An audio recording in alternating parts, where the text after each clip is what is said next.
Good morning and welcome to Carolina Cares, an iHeartMedia production here on the network, hailing from our flagship family of stations in Columbia, South Carolina. My name is Tyler Ryan, your host, and 2020 has been a year. From killer bees to a crazy political season to hurricanes numbering 26. And of course, the one thing that I think for the next 7 generations we'll think about is this pandemic known as COVID-19. We talk about new normals. We talk about here's how you do things. People wear masks. You can't go to bars past 11 o'clock. You social distance. All these new things that have come about in the last 6, 8, 9 months. It's hard to remember almost a time of what was normal. So I wanted to just kind of bring you up to speed, just a brief timeline, just to remind you how we got where we are. So it was January 9th that the World Health Organization, the WHO as it's called, announces a mysterious pneumonia, based in Wuhan, China. That was January the 9th. It was January the 21st. The CDC says, we've got the coronavirus here, this mystery disease, January 21st. By the 23rd, Wuhan goes under a complete quarantine. January 31st, we're still talking about the same month, all this in 30 days. WHO issues a global health emergency and says, we got something going on. By February, the U.S., the CDC says, same thing. It's something here in the U.S. It was in March that passengers on a California cruise ship tested positive. You might remember folks were stuck on a cruise ship for some time. As we transitioned into South Carolina, it was March 6th that DHEC announced that 2 women, one from Charleston, one from Kershaw, were presumed to have had the very first COVID-19 cases here in the state. It's March 13th. Governor McMaster declares a state of emergency. By the 17th, he went ahead and issued the mandatory shutdown of all dine-in restaurants and bars. Those of you who work in the sin industry, you probably remember that day when all of a sudden you found yourself without a gig. He shut down everything, all the dine-in places. That was back in March. Fast forwarding to April, the governor orders the non-essential businesses closed temporarily. That's when he said, unless you're that essential guy or girl, you're staying home. The business is not happening. By the 6th of April, Governor McMaster ordered the statewide work or home, effectively saying if you're not going to work or home or getting prescriptions for the kids, you better not be out on the streets. You better not be out riding around the roads. He does lift by May 4th the work or home order, and he allows some outdoor dining by May the 4th, to be opened. And by July 11th, temporary restrictions on bars prohibiting alcoholic sales after 11, but things begin to relax just a bit. Unfortunately, for the COVID side, what's happening around the world, the numbers continue to increase to absolutely pandemic levels. It was June 10th when cases reached 2 million of COVID-19. That's just here in the U.S. And as it stands, as of Tuesday anyway, there were 35,559,026 cases of COVID-19. That's the global amount in the U.S. as of this past Tuesday, 7,464,372 cases.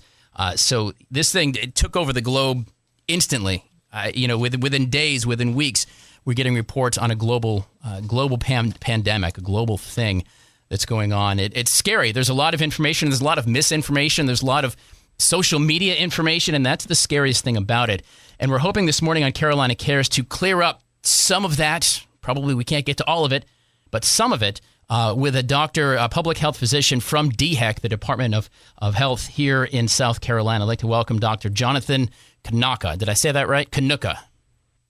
Yes, you got it. All right. Well, thanks, Tom. I appreciate being here. Yes, good morning. And Sarah, so I just wanted to kind of bring everyone, in case somebody lived under a rock, what has happened. This has been a wild ride, hasn't it? Yeah, it sure has. It's interesting to hear you recap everything that's happened. We've gone through so much in such a relatively short period of time. It's a little bit mind-boggling.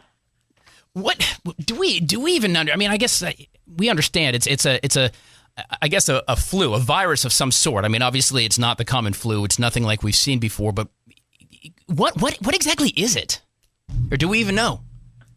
Yeah, so the COVID-19 is the disease that's caused by a coronavirus, and usually a coronavirus just causes a common cold. Mm-hmm. So there are a number of common cold coronaviruses that circulate every year, and providers have been able to test for them. But what's unique about COVID-19, that coronavirus, is it has a different kind of protein on it, and it's in the same family as SARS or MERS, if people can remember that. Mm-hmm.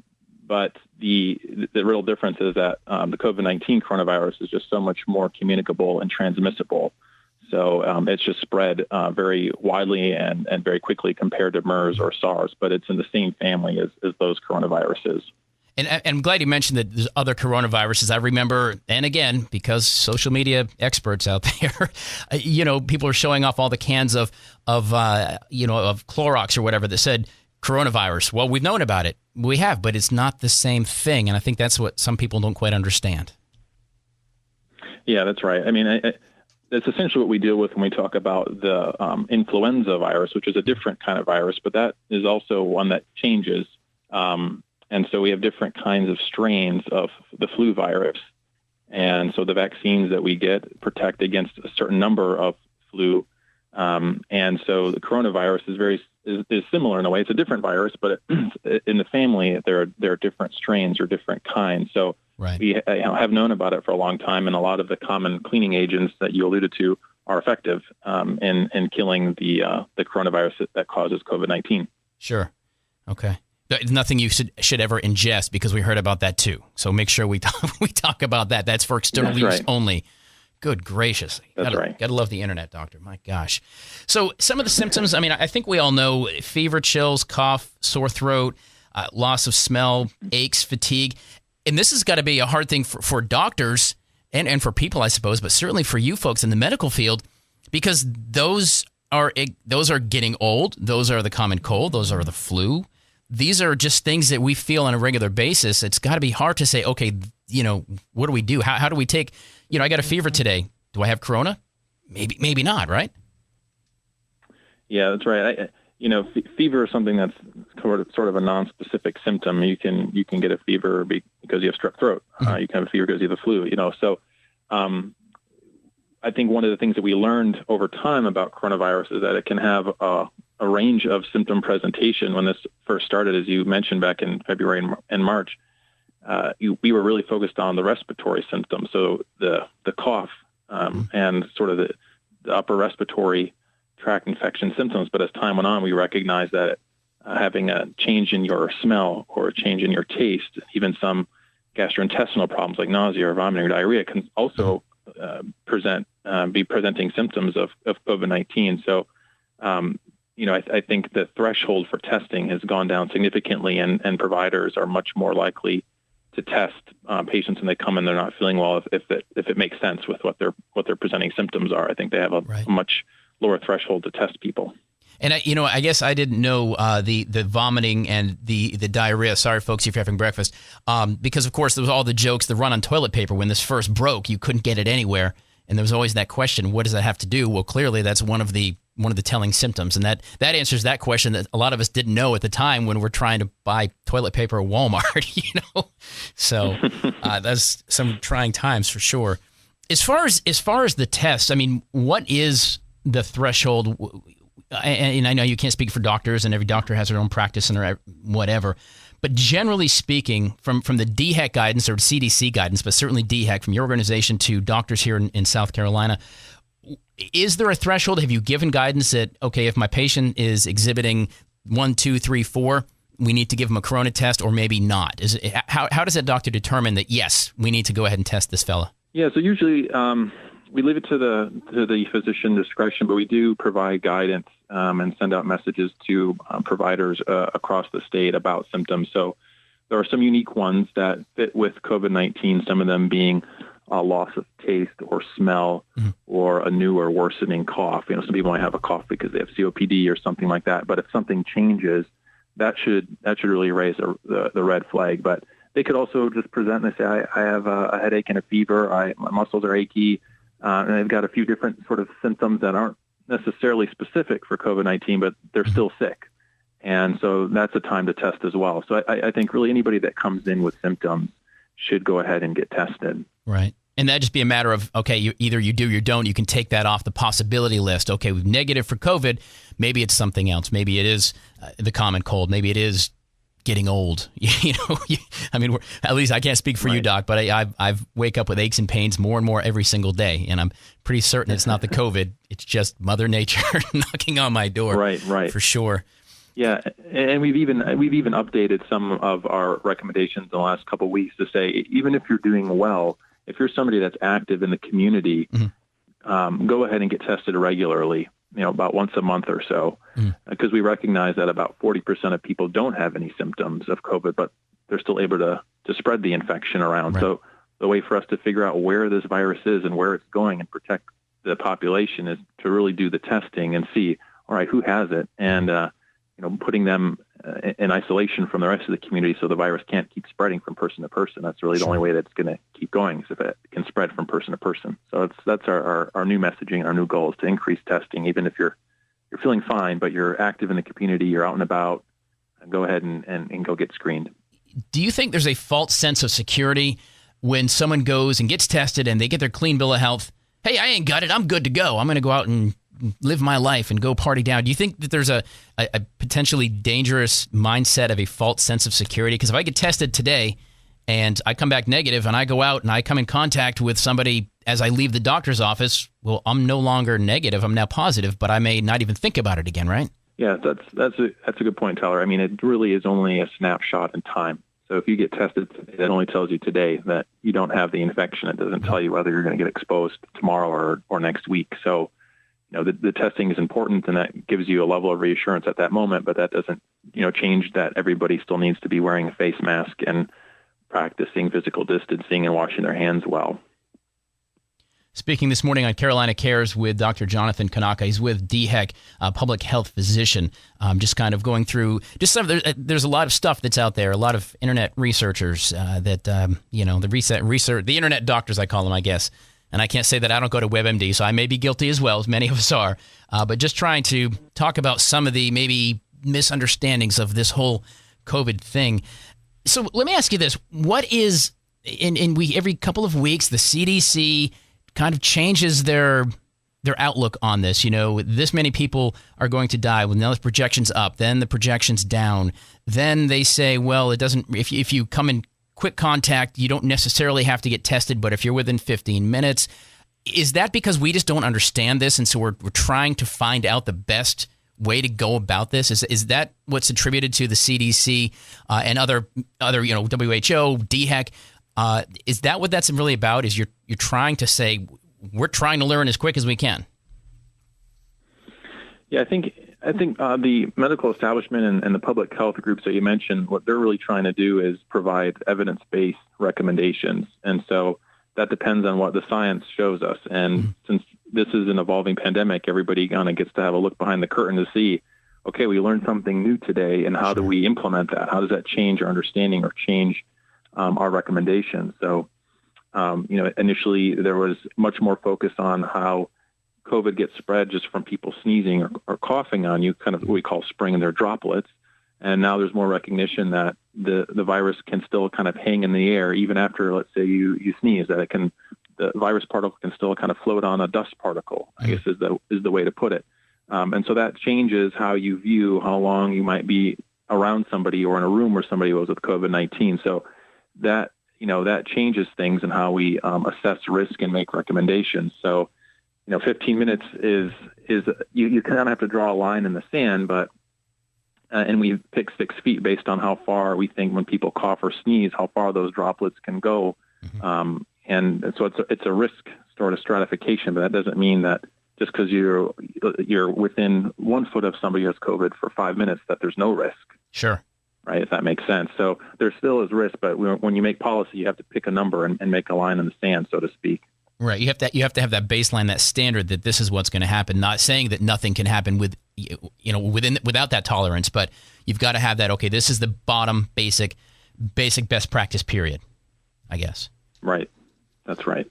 Tell me about the test. Of course, we've all. I have. I'm sure you have. I've actually done the rapid test, which is much more pleasant, by the way. And I've done the one where you stick that thing in my nose and I can feel it in the back of my head. Not so pleasant at all. What is the difference? Is there one that's more accurate? Once again, you hear all kinds of things, so I want to ask an expert. Is there one that's more or less accurate? Are these accurate? And not everything is 100%, and I get that. That's just life. Not everything of aspirin is not going to cure a headache. That doesn't work that way. But What is the accuracy? Is there a better practice? If you can kind of just talk about the different ways to test, and I know there's another new test as well, but if you don't mind, if you know. Sure. There are right now, I would say, three sort of buckets or three primary ways that people can get tested to look for the virus. The sort of quote unquote gold standard is the one that looks for the virus's RNA. It's a molecular test, something like a PCR. That's that swab that you had stuck in the back of your nose. Oh, it's terrible. That's a very good test, a very reliable test, and detects the virus very well and very reliably. It can take some time to get that result. Usually, if it's done through DHEC, a couple of days. Some private labs are on the same time frame. Some take a few days more. Another test that's becoming more and more popular and is also very good and very reliable test is an antigen test, and that looks for a protein on the virus. So it's also trying to detect the virus, a part of the virus itself. So that's also a very good, high-quality test. That's become much more common. I think you're going to see more and more. And then the third one is an antibody test, and that's looking at somebody's blood to see if their body has developed an antibody. And that's perhaps not as good of a way to look for if you're infected right now, because it takes time for your body to make antibodies against the virus, right? So we really recommend that if folks are going to get tested, if they have symptoms, if they're a close contact with somebody who had COVID-19, that they go ahead and either get the molecular test, like the PCR test, or the antigen, that kind of point of care, I can get my result in 15 minutes test. Right. With the antibody test, and I hear, again, it thrown all around, that's going to tell you whether or not you could have had it. Is that definitive? If I test and I've got the antibodies, does that mean it? Even if I was asymptomatic, meaning I had it, I didn't know it, life went on. If all of a sudden today, if I test for the antibodies and you say to me, Mr. Ryan, yeah, you've got the antibodies, does that mean I had it, or what does that tell me? What key information, critical information does that tell me if you say, yes, sir, you've got the antibodies for coronavirus? Well, there are different kinds of antibodies, so it depends on which antibody they're measuring, if they're measuring all antibodies or a specific antibody, but it's generally a very good way to figure out if you have been exposed to the virus in the past. It probably doesn't really tell you whether you have it right now or if you're infectious now. That time period is past. The other thing that's really important to note is getting an antibody test and it's showing that you have antibodies doesn't necessarily mean that you're immune and that you don't have to practice physical distancing, you don't have to wear a face mask. That still is necessary. There have been cases of people who've had antibodies that had a positive COVID-19 test, that were sick with it, that have been reinfected. So that's one of the things that I think that's ongoing in the science is we're learning more about what does it mean to have been exposed and how long are you immune? How long does that immunity last? We think that there's a short-term immunity, and we in the CDC and others are using about 3-month period or 90 days to say we think there's at least a short-term level of immunity you have, but we don't know from person to person, your unique genetic makeup, how your body responded, what other underlying conditions you have, how robust of an immune system you have, how long that really is going to be good for. So practically, we think right now it's probably around 90 days. It can vary from person to person. The virus isn't reading our textbooks or what we're writing, so you still need to wear your face mask and physically distance. Sure. And you're talking about, the outcome. Of course, we've heard the news. The president was tested positive, and he seemed to come through fantastic. And we've all had friends who have had it, and then too many of us have been touched in the wrong way. That was it. As of Tuesday, 1,045,390 deaths because of this virus, and so clearly it can affect everybody from nothing. I feel fantastic. I'm doing jumping jacks to, my God, I've got a loss in my family. It's crazy to me that one virus can run the gambit, and it doesn't seem to be a way. Obviously, when you've got underlying conditions, we hear that term, right? So if you've got other issues, this certainly plays a role in it. But to me, it's crazy that we've heard the stories of people who are perfectly healthy until they're not, right? Yeah, it really impacts people differently. As you mentioned, it depends on your age. It depends on your other underlying conditions like heart disease or obesity or diabetes, asthma. There's a number of things that that can contribute to worse outcomes. We are, I think one of the things that we recognize, we know that most elderly people are at risk for having a bad outcome. And I've had, family and friends, and I know other physicians here at the health department have lost, family and loved ones as well. So we look a lot at the numbers, but we also recognize that it's real people. And even though we recognize it's a lot of elderly folks that are accounting for the deaths, we still know that the young people are the ones that are transmitting the virus more, and it is getting around in the community and going to older folks or into nursing homes and finding its way in there.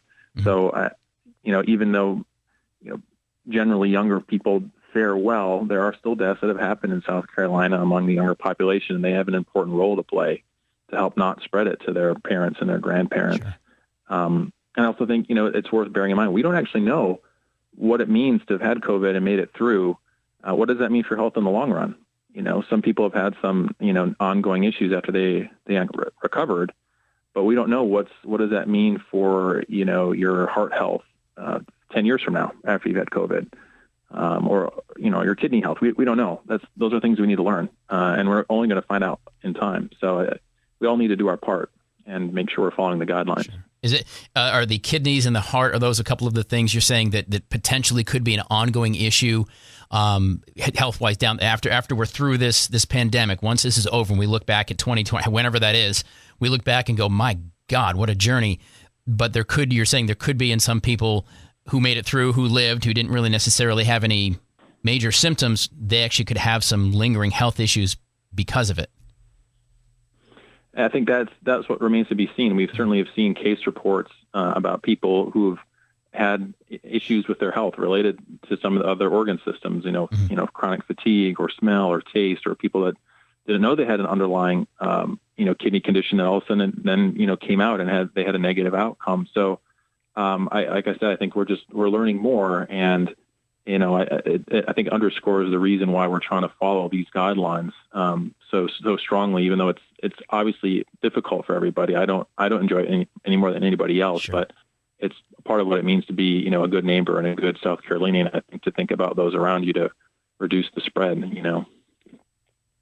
Speaking this morning on Carolina Cares with Dr. Jonathan Knoche. I'm saying that right? Knoche?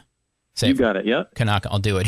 A public health physician with DHEC here in the state. We decided to go right to the horse's mouth to just ask those types of questions.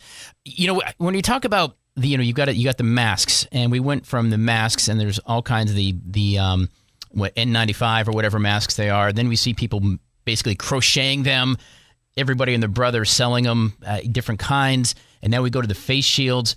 Realistically, what is, aside from putting on a scuba mask and dressing up like a fool, what, as of today, would be the DHEC or CDC the best practices? Is it a certain kind of mask, or is it just making sure there's a mask in place, because that's still going to be better than nothing?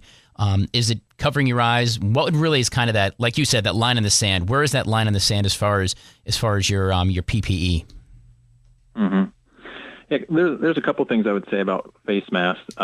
If you want to see how to make your own homemade face mask, there's a video on South Carolina DHEC website, scdhec.gov/COVID-19. You could go there and see a video of how you can make your own mask at home. So you really can do that. Okay. I was curious if that was a thing. I'm glad. Okay, good. Yep. And then it needs to be worn properly. So it needs to cover your nose, and it needs to cover your mouth. I think we've all seen people wearing it different kinds of ways, under their nose, on their chin. Mm-hmm. So it needs to cover your mouth and your nose. And I would say there are two kind of face masks that we don't recommend. I would say one is what's called the gaiter. I don't know if your listeners are familiar with that, but that's kind of like a scarf that kind of people sometimes wear around their neck, and then they can pull it up over their mouth and nose. That's been shown to not be as effective, and so we don't recommend those. Right. And the other is a face mask that has a valve in it. And I don't know if you've seen some of those as well. Mm-hmm. Sometimes it just is like a little circle on the face mask. And yes, I have seen those. Okay. Yeah. Right. So people like to wear those because it's probably a little bit more comfortable, because they say, well, I can breathe easier. Lets my air out mm-hmm. a little bit easier, a little bit better. And that's exactly the problem. That's the whole point. You wear the face mask, so whatever virus you might have, or if it's the flu or if it's COVID or whatever, it doesn't get out through that hole. So, right. There's a lot of healthcare settings. If you go to a clinic or a hospital, a lot of them will say, actually, that one doesn't count. You have to put on this face mask. Sure. You can't wear the one that has the valve in it. So those would be the two I would say are not effective, but there are a number of very good, reasonable options that you can purchase or make yourself at home. And you can, again, go to our website and see how to make one if you want to. What would you say to people, and I've actually just reading an article, and of course there's, again, the internet doctors are out there. Folks are saying, well, there's going to be long-term respiratory effects if I have to breathe through a mask. And I guess I'm guessing your answer, you've already said it, is we, don't know just yet, but even so, it's going to be a heck of a lot better than killing another million people. Would that not be a fair stance? Yeah, I mean, I think the face mask applies, I would say, very broadly to the entire population, but there are, certain folks that can't for a variety of reasons. But I would say that that's by and far the exception and the rule. So there are a few people that can't, wear one for whatever reason. Sure. But it's very safe and, and effective for people to wear a face mask. You might feel a bit uncomfortable. Your glasses might steam up now and then, but it protects. If I'm wearing mine and you're wearing yours, we're protecting each other and those around us. And that's the idea. That's a fair point. So, Doctor, I want to switch gears. We have just a couple of minutes left, but, everybody's talking about this too. Here comes the flu season, the regular run-of-the-mill flu season. So what do you think?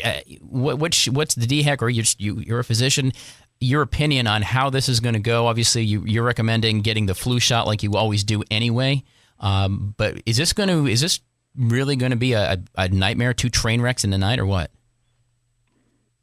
That's our concern. I think we were fortunate when COVID came to South Carolina back in, the late winter, early spring. Flu was starting. It was kind of on its way out the door. We still had some flu lingering around, but, that were a start of a new flu season that I don't want to imagine people having to battle a bad flu infection and then get COVID on top of it. That's the concern. And so anything we can do to protect our population is what we should be doing. And so we're encouraging people to go and get the flu shot. If you or your kids over the age of 6 months, go get your flu shot. There are a number of I and pharmacies that are doing it. You can go also to DHEC Health Department. If you just call, I think it's 855-4-SC-DHEC, and you can get an appointment to go get a flu shot at your local health department. Mm-hmm. Okay. So we're really encouraging the population to think ahead and say, the flu season is starting, and this is one of the best things you can do this time around. Do you, I mean, obviously at some point, surely at some point, we're going to get a grip on this and this is going to pass. Would that be fair? I mean, and I know I'm not asking for a timeline. You don't have a crystal ball, but in general science, is there at least this belief that surely this too shall pass? I mean, it may be 10 years, but at some point it has to, right? I think that's what, if you look at outbreaks or pandemics like this in the past, if you're talking about, MERS or SARS or even the Spanish influenza, it's around for a period of time. There's a few MERS and SARS cases here and there, but that still are around. But if you're talking about the pandemic in its greatest sense, they're pretty predictable in how they operate as far as kind of having a spike and trailing off. Now, some of them have a few spikes or multiple spikes. We can see that historically. So I think we're seeing that now, even around the world, around the U.S., where people are in lockdown, the numbers look better, people start to come out, but there's not, a vaccine yet, and so then it spreads again, and you have another spike. So how long that process of smaller spike, and the numbers going down, I don't have a crystal ball, but I would say that it would go away eventually, or be at a very low level like MERS or SARS is. Where it's not going to be anything like it is now. But how long that's going to take, I'm not sure. Dr. David Knoche from DHEC, a public health physician. Very enlightening. I wish we had more time today, so we'd like to probably have you come back sooner than later and talk a little more as things continue. It's a daily evolution. So we appreciate all the hard work that DHEC, CDC, the doctors, researchers are putting into trying to find a cure for this thing. I'll put details on our Facebook page and, of course, at the blog at WVOC. My name is Tyler Ryan. This has been Carolina Cares, an iHeartMedia production. Thank you so much for joining us, and I will speak with you in 7 days.